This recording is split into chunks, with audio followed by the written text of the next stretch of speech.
Hello friends, હું છું ચેતના વાવડિયા રેસીપીમાં તમારું સ્વાગત કરું છું. આજની મારી રેસીપીનું નામ છે ખાટી મગની દાળ. આ મગની દાળને મેં 1 કલાક પહેલાં પલાળીને રાખી છે. હવે આપણે તેને કુકરમાં વિસલ વગાડશું.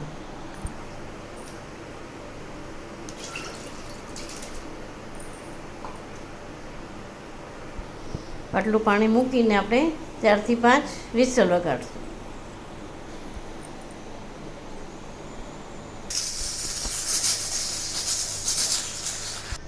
તો હવે આપણી દાળ બફાઈ ગઈ છે. હવે આપણે તેનો વઘાર કરીશું.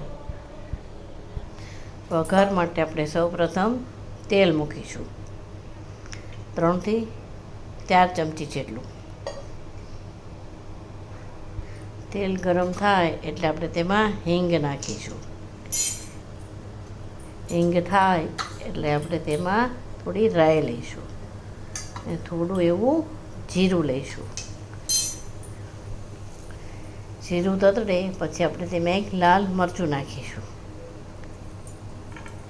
પછી આમાં મેં ટમેટાં, કોથમીર, લીમડો અને લીલી મરચીના ઝીણા ટુકડા કરેલા છે તે નાખીશું. હવે આપણે તેને 2 મિનિટ માટે સાતળવાનું છે.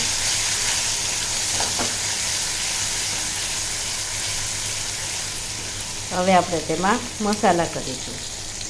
મસાલામાં આપણે 1 ચમચી લાલ મરચું, અડધી ચમચી જેટલી હળદર,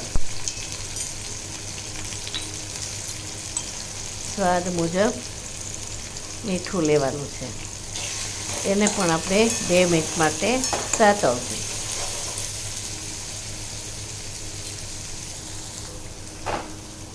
સતળાઈ જાય પછી આપણે તેમાં 1 વાટકો છાશ નાખીશું.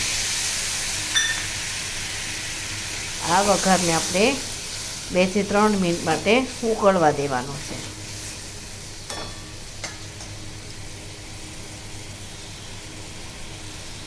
આપણો વઘાર હવે ઉકળી ગયો છે. આપણે તેને દાળમાં નાખીશું.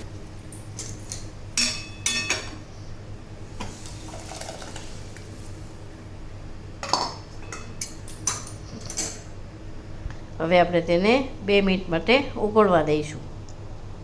તો હવે આપણે ખાટી મગની દાળ તૈયાર છે. આપણે તેને સર્વ કરીશું.